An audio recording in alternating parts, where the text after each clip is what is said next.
bato nyonso baza sima na bino ba chef coutumier pe ba yesu ko bakama likolo na bino ko zela ntonto lo motsekeda biso te ke batela ndako na ona mwasi na yo yo moko zala déjà na position ya bitumba oyo ekoya eya po eza bitumba ya Rwanda na Congo nyangwana esengeli to kanisa to kangana mitu na biso ete ata papa yaki alingaki asala eloko te le contraire kuta alingaka bakisa pétrole na kati ya moto.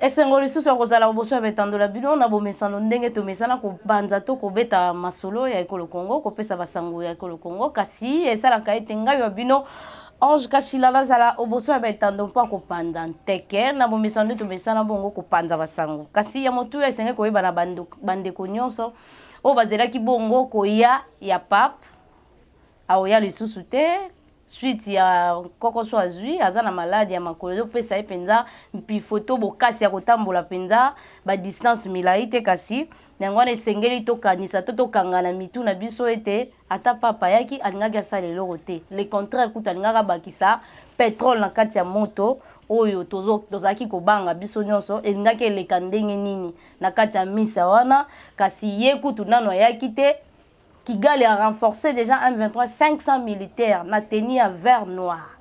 Et puis tant qu'on a renforcé ça na mise sur batonion sur communauté internationale les bangonio sur baza na bokasi tom pifo ya kolobela Rwanda to ko gangela ya amika kotika kasi lelo ozomona na miso ya mokili mobimba ete toza penza na injustice makasi biso batie biso na se moto kolobela biso azate yango zo senga ngai na yo to telema biso to mesana ko yamba batu to uti ko yamba roi belge asengi bolimbisi ndenge nini akata ba papa ba koko na biso penza to ba koko lolo na biso maboko ndenge ba tretaka bango pe na eleko wana ezalaki penza kitoko te kasi asengi bolimbisi nengwana lobia kozongisa bolingo to kozongisa kindeko wana akomeka kosunga biso pe na makambo etali bankoko so to kozela kasi ngala koyebisa bino to meka kozela nkoko so ekute pa ya moto mosusu te to koyeba ndenge nini moto wana azana pona kozelisa biso po ete to agir na place ya bitumba ngana zoka mona na FARDC na biso cesser le fait bazo yebisa bino bosala cesser le fait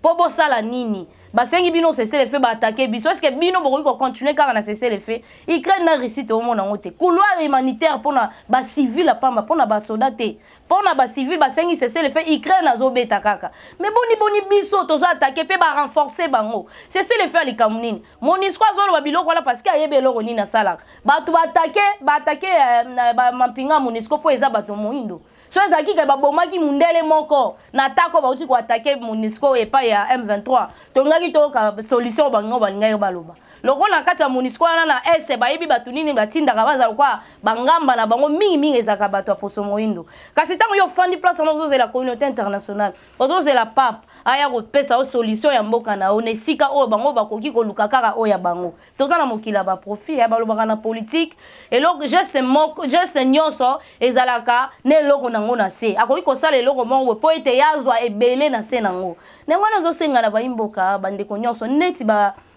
chef coutumier ba telemi balobi bazozela kaka chef de l'état apesa bango mpifo po ete ba accompagner FARDC tokanga kia bato babatelaka bango pi bato bayebi secret ya makasi koleka ba chef coutumier bazate basali déclaration ezate balobi yango pembeni basali déclaration na bango pona kobelela to koyebisa tata ekolo bandimi kobunda pona mabele po ekomi likambo ya bamboka na maboka bato na bato babatela bandelo na bango kope sili biso na barwande kala ba chef coutumier babandai ko faciliter bango ko sala ba réunion na bandako na bango et puis ko kata bango banzolo ko soki ba kobeta bango masase kota bango te kasi lelo bato babandai ko batela bango balobi ete ba kozela kor tata ekolo ameka ko pesa penza mpifo po ete ba kota terrain ba bunda babatela pe mabele babundela ekolo na bango ekomi likambo ya ekolo na ekolo tozela gouvernement te po gouvernement robanga sanction communauté internationale ezo pesa mpifo na guerre te ezo pekisa yango ezo senga ka cesser le fait nde tozo kufa ebele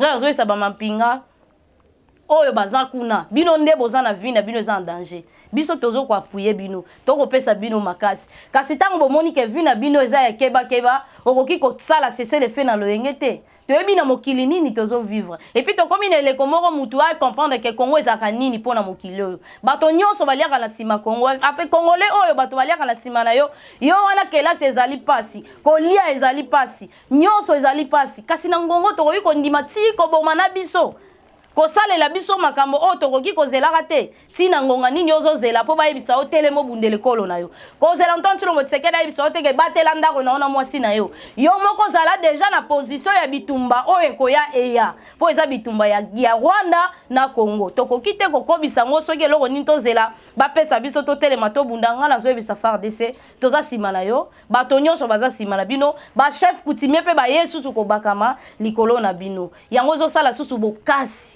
yazosala susu esengo ya kosangala biso na biso tribalisme oyo baute kotombola epa ba évêque ekundami sikoyo komona na ba chef coutumier bakomosala déclaration bazeli te bapesa bango ba enveloppe nde Kabila mesanisaki bango bozo ba enveloppe bosala déclaration bokosa biso kasi balamuki bango moko mpona kosala déclaration ete balingi bakota etumba ekolo po ekomi nde bikolo nde kobunda bato na bato babatela bandelo na bango mpo mabele na bango nango wana yambo tokoba na kolinga tomeka kozwa nanu maloba to réconciliation ya bandeko ya Gustave Lutumba na ndeko oyo akambaka bongo wenze oyo ya liberté ezalaki mpenza mwa bitumba na koya ya roi belge esalaki mpenza mwa kondongwana esalaki lokola ndeko wana nde atindaki bamenace Gustave donc ezalaki biloko moko ekotaki bien te mpo bandali balingaki basabote koya ya roi belge na baye oyo bamesana lokola basi bakomi mokie bakongole babimi ebele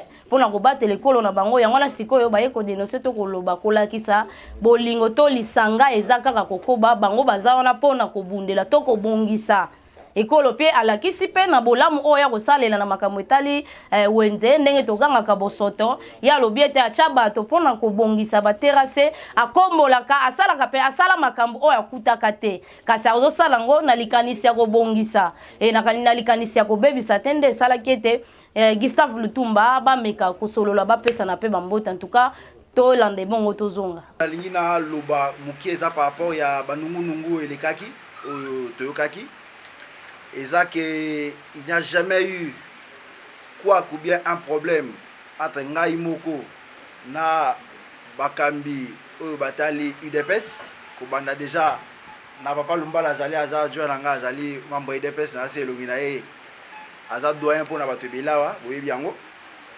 et donc président Gustave mpe azali awa kwako esalamaki to nungu esalamaki elekaki na niveau ya parking ezalaki entre agent sécurité colonel kombo nazobo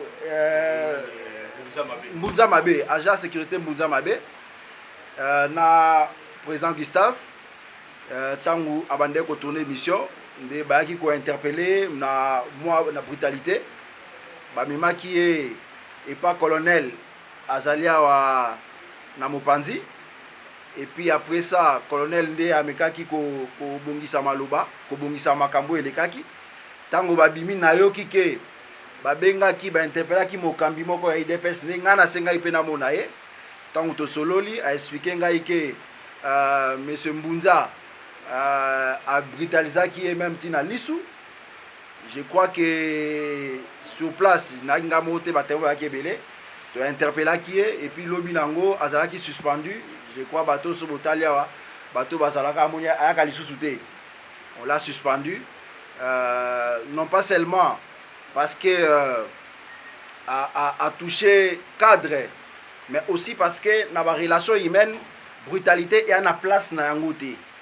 Dans l'Obaka Yango, je crois même lorsqu'il avait reçu le président Gustave, il lui a expliqué que depuis que je suis dans ces marchés ici, le colonel est là, il ne va pas me contredire. Babylone a interpellé l'agent de sécurité pour brutalité à la raté. Parce que la première des choses pour moi, c'est qu'il faut que nous dialogue. Ce qui dialogue est simbité, nous devons recourir. Donc, ce qui est talibien, tout même le procureur Bazalia, les agents de sécurité ici ne sont presque plus interpellés parce qu'il avait tapé tel, parce qu'il avait brutalisé tel, et ça a résulté. Moi, je prône justement la paix, le calme, les dialogues, les valeurs africaines. Naza africain nakoli ming na ba Congo natangi ming na ba Congo bato ebele bayebi yango donc so boyebi bien bakongo palabre kinzonzi mingi koloba donc naza moto nakoli na basystème wana e yango mpe oyo nateyaka yango mpe oyo na partageaka nayebi bato ebele donc nalingi te toloba ke cadre IDPS peut-être nayebi bacadre ebele. Je crois que dans mon bureau nde boya bomoni ata nde sokota na salle d'attente yaka toujours plein bazalia bakoloba chaque jour plein même ata bino yambi mingi donc recevoir les gens, discuter avec des gens, partager avec, c'est ce que j'ai fait ici généralement. So mutana moi motuna ailleurs on peut passer 1 heure, on peut passer 2 heures en train d'échanger, de trouver un compromis comment to ça. J'ai toujours dit depuis les premiers jours c'est que notre méthode ici, notre politique, notre gestion est participative. Ça signifie que moto azana moi idée na yesongolo aligné ko pesa yango pe on est là, on reçoit, on partage. Je crois que hier j'avais reçu un monsieur qui était venu ici et aussi un notable à Massina. Il y a 7 mois donc nous sommes là parce que moto a coca azalité. C'est-à-dire que bateau tozo kamba bagoye ba mamkoleka pe. Kokanisa te parce que ozo kamba bango nde yo leki nyoso. So oza lito ya oyoka bango te osa makambo malonga te. Je crois que yangwane yaki vraiment eloko important ngai na communiquer na monoko to oyoka na facilement to se comprendre facilement. Moi kozala te ke bon pour un adjectif tel ainsi de suite. Donc il s'est passé un petit disons un incident entre le président Gustave et M. Mbunza Mabe qui est agent sécurité ici et le colonel à son niveau il avait réglé l'affaire. Moi, lorsque j'ai appris que c'était un cadre, j'ai appelé. Nous avons discuté. D'ailleurs, on s'était promis même il y a Okutana, tout le monde a tout solo là, bilo rebele bele, na marambo bele bele pour s'appeler non c'est pas s'appeler notable la machine, aza moi na machine, akol na machine donc wenzo pe azape ya droit pour na bateau babundela yango donc tant le biget to kuta to sola ngaze ne songo to seki to kei mais l'agent a été suspendu, je crois ce boya au tuni bateau aya kalisusu te. C'est un peu ça. En tout cas, merci mingi. Na batonyo so bakambi pe ya jeunesse ya IDPS surtout. Na ndenge eloko moko na sepeli na problème oyo c'est que dès qu'on a entendu le problème, eloko aliboso c'est contacter la personne pour savoir qu'est-ce qui s'est passé. C'est ça la nouvelle jeunesse. C'est ça la jeunesse responsable. Jeunesse oyo tango fachi beto alobi ke nangina komisa ba jeune ba millionnaire. C'est-à-dire pour ba comme un millionnaire, il faut pas comme ba millionnaire, il faut pas comme ba responsable. Responsable na engagement na bango. L'engagement citoyen. Responsable na civisme na bango. Responsable na ba rapport na bango, na bandeko mususu. Et dès que le problème est bandaki pour écarter tout malentendu, j'ai directement été contacté par les responsables des cadres de l'UDPS et nous avons facilement pu trouver un espace de dialogue. Et on s'est compris. Et donc, je voulais remercier tous ceux qui ont milité pour que cet espace, ce cadre de dialogue, ait place pour Naposola, pour se faire comprendre. Et j'encourage encore que dorénavant, que ce soit de cette manière-là que nous réglions nos différends. Vous verrez que nous sortirons de ces genres de conflits grandi et responsables. Nous serons unis, nous serons une même personne, une même pensée, une même âme et Toro Kotonga Mboka ensemble. Mboka Tonga Maka na ba couche sociale nyoso, na ba couleur nyoso. Ya zaboye ya siko o nyoso sala kake to tonga yango ezali vision. Vision au papa na bisote, mais vision au papa ya mboka. C'est-à-dire ba oyo lobi ba koya ko beta masolo ya ba nani tozali ba nini tozo kotika awa bisika tozali mokonza mboka aza moko na oya kolinga te soka ke examen d'état ba tuni le président de la RDC aota kombo na été atata na été aza moko moto apesaka autorité ezanzambe babi toute autorité vient de Dieu.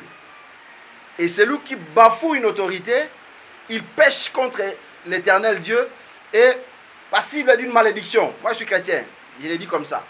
Donc, la Bible demande que tout ça, ma autorité. Et donc, si je vois le président Gustave qui est là, je vois mon adjoint qui est là, Papa Lumbala, je lui dois d'abord le respect en tant qu'aîné Nangaï, mais aussi parce qu'il a aussi autorité. N'est-ce pas? Il a été aussi investi de l'autorité et de l'État et de Dieu. Ok? Il jouit de ça. Ce n'est pas lui qui le veut. Là a été, je dirais, sanctionné, a été chassé dans Moussala. C'est comme ça Ndengue Zalaka. Pourquoi? Parce que a respecté Yoté, a respecté mon conseil Zali, pas à respecter le suprême Zali, le président de la République.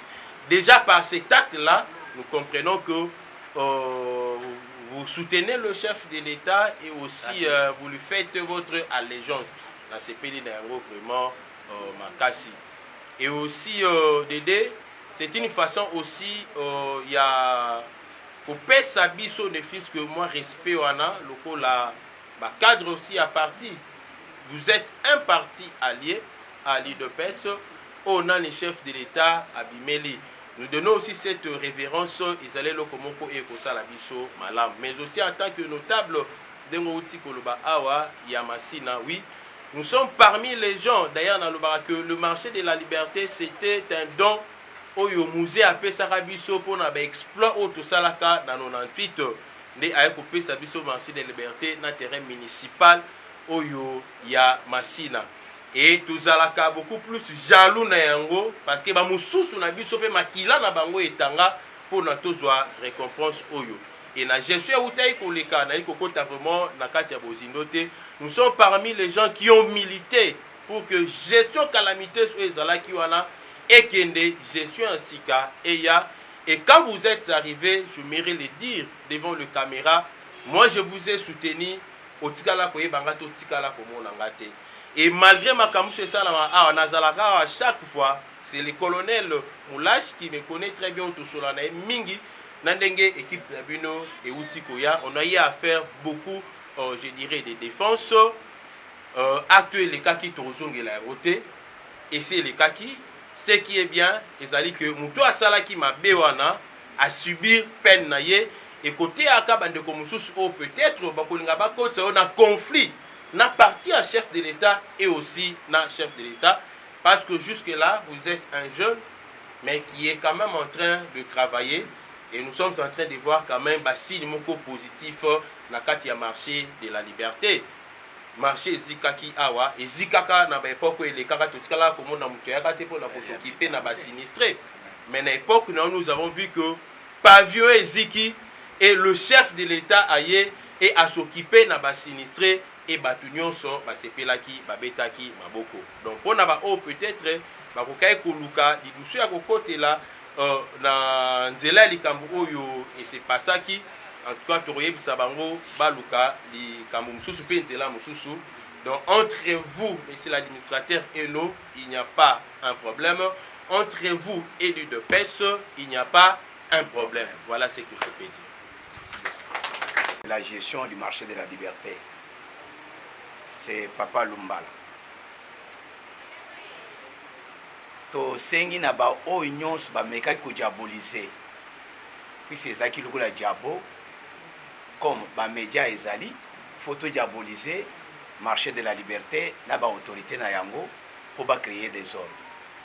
To sengi na ba oyo bazana jar wana ba kende ko sala ngo libanda a na kati ya marché de la liberté te. Puis c'est a marché à liberté ezali représenté par Baoyo, bazo pour soutenir vision ya chef de l'État. Fachibe, Fachibe, Awa ezama sécurité. Marché à liberté ezali tout à fait différent d'un marché moussous. Puis si bakonzi na bango, bakonzi ya marché à liberté, bazali ba cadre. Ya ba parti oyo so qui diriger mboka oyo. C'est l'IDPS qui dirige ce pays. Et va représenter à l'IDPS dans le marché. Et comment marché à liberté ekolanda ou bien ekosala la vision à chef de l'état te biso toza na nsima chef de l'état na makambo na ye nyonso na biloko nyonso azosala biso toza na nsima na ye mpo na kosoutenir ye mais toza koregrete mpo na kotala ke bandeko na biso mosusu baza kuna mpo na kodiabolize kobebisa mitema ya baninga koloba ke kuna marché à liberté ça ne va pas. Il y a un ça va ici au marché de la liberté. Il n'y a pas un ça ne va pas. Il y a un ça va ici au marché de la liberté. Alors batalisi bino ke ezaki moi incidence muke entre service ya sécurité interne ya marché na notre collègue cadre ya IDPS papa Gustave Lutumba nde esalamaki mwa ndenge wana. Mais au moment où nous vous parlons déjà agent wana a subir la loi de la rigueur. Alors aza suspendu. Le colonel est là, il est plus ancien que moi. Pour na kopesa batu mai na parking ezana forage ezali wana. Je crois que c'est aujourd'hui qu'on connecte les forages, c'est aujourd'hui qu'on va connecter pour les gars robinet. Forage ezana.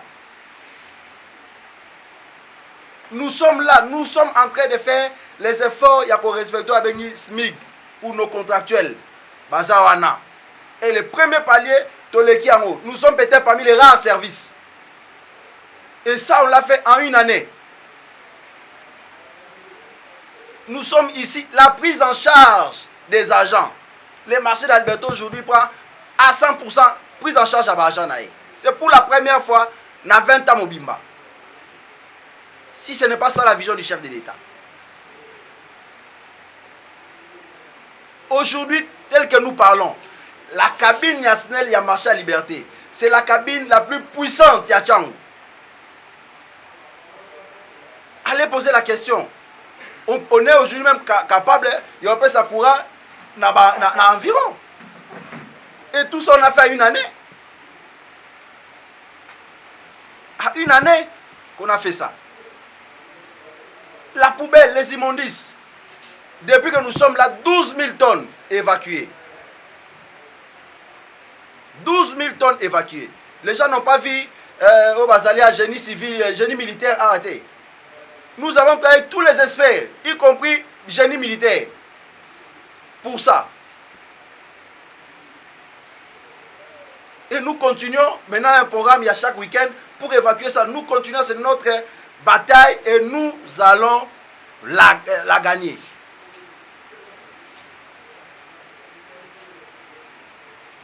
Et donc, tout ce qu'on essaye de faire, c'est pas pour nous. On est dans un programme.